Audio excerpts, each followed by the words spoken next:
കൂട്ടരെ ഞങ്ങളെ കുക്കിംഗ് ഒക്കെ കഴിഞ്ഞ് അങ്ങനെ നമ്മളിതാ അമ്മ മാങ്ങ അരിഞ്ഞ് മാങ്ങ തൊലിച്ച് കൊണ്ടുവന്നിട്ടുണ്ട്.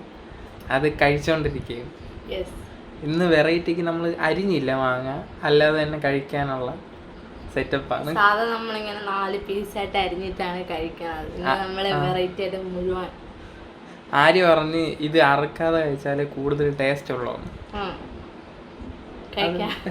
നീ അങ്ങനെ കഴിക്കണം.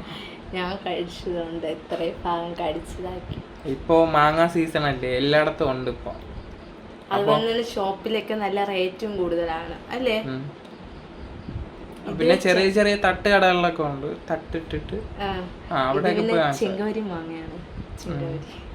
പിന്നെ വേറൊരു സംഭവം കാണിച്ചു തരാം. ഞാനാണെങ്കിൽ ഏട്ടന് ഗിഫ്റ്റ് കൊടുത്തില്ലേ, അപ്പം ആ ഗിഫ്റ്റ് കൊണ്ട് ഞാനവിടെ മതില് സെറ്റ് ചെയ്ത് വെച്ചിട്ടുണ്ട്. മതിലല്ലേ, ചുമരില്.